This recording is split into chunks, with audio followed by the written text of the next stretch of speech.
Good evening students, dear students. आज हम हमारी हिंदी की बाल महाभारत कथा का चैप्टर नंबर 31 शुरू करेंगे। इसमें भीष्म चैप्टर जो है वो उसका नेम है भीष्म सरसैया पर। इस चैप्टर में बताया गया है कि 10वें दिन का युद्ध जब शुरू हुआ तो पांडवों ने शिखंडी को आगे करके भीष्म पितामह पर बाण चलाए शिखंडी ने शुरू में, और उसके बाद अर्जुन ने शिखंडी की आड़ से भीष्म पर बाण चलाए और उनका पूरा शरीर जो है वो बाणों से बेध दिया। भीष्म ने सोचा कि आज ये उनके जीवन का अंतिम युद्ध है, तो वो रथ से तलवार और ढाल लेकर नीचे उतरने लगे। और वो जब वो रथ से नीचे उतरे तो वो गिर पड़े, और लेकिन उनका शरीर जो है वो भूमि पर नहीं लगा, वो अधर में ही रह गया, क्योंकि जो तीर थे वो उनके शरीर को बेंध कर दूसरी तरफ निकल गए थे और एक तीरों की सैया बन गई थी जिससे उनका शरीर ऊपर ही टंग गया था। उसके बाद भीष्म ने अर्जुन से कहा कि अर्जुन, मेरा सिर जो है, हे पुत्र, मेरा सिर जो है वो नीचे लटक रहा है, इसके लिए कोई उचित सिरहाना लगा दो, तो कोई ठीक सा सहारा लगा दो। तो अर्जुन ने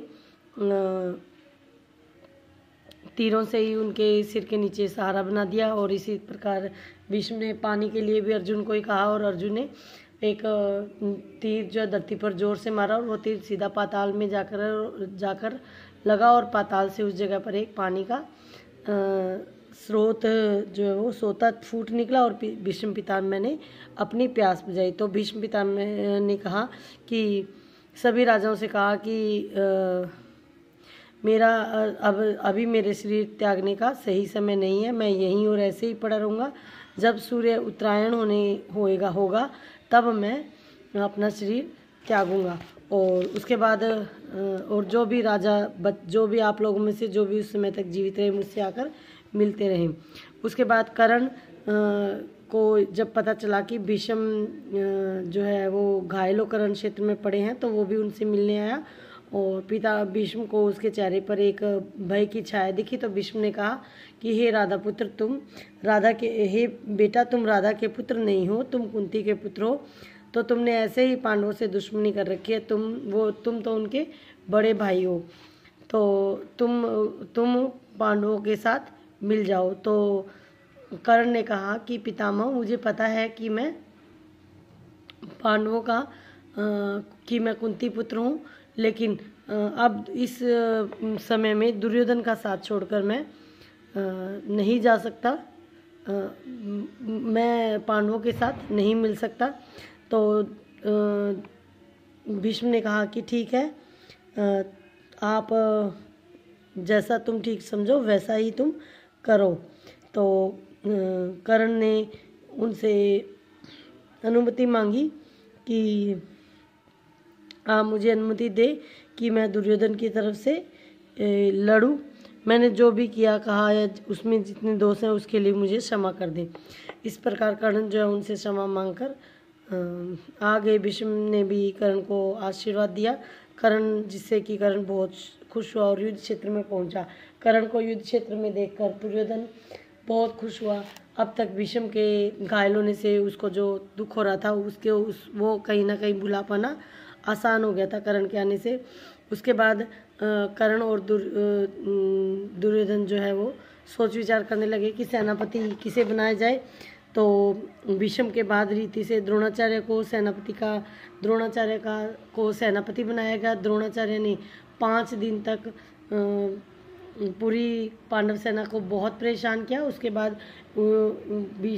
कर्ण और दुर्योधन ने योजना बनाई कि क्यों ना युधिष्ठिर को जीवित जो है वो पकड़ लिया जाए। तो उन्होंने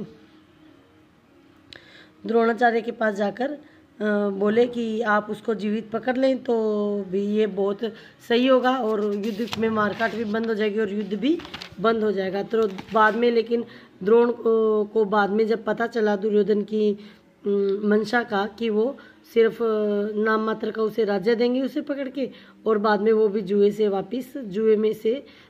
वापस उनसे छीन लेंगे, तो द्रोणाचार्य को बड़ा दुख हुआ। लेकिन कहीं ना कहीं उन्हें इस बात का संतोष भी हुआ कि चलो कोई तो बहाना मिला जिससे कि युधिष्ठिर का वध न करना पड़े। उसके बाद द्रोणाचार्य जो है वो पूरे ये बात फैल गई क्षेत्र में कि द्रोणाचार्य युधिष्ठिर को पकड़ने आ रहे हैं। द्रोणाचार्य इससे पहले कि पांडव संभल पाते, बहुत जल्दी द्रोणाचार्य जो युधिष्ठिर के पास पहुंच गए। सब चारों तरफ शोर मच गया, युधिष्ठिर पकड़े गए।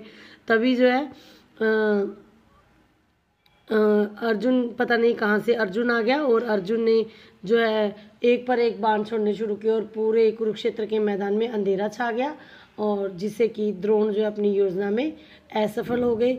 इस प्रकार शाम के समय अर्जुन जो है वो एक अर्जुन के हमले के कारण द्रोणाचार्य को पीछे हटना पड़ा, और शाम होते होते कौरव सेना में भय छा गया।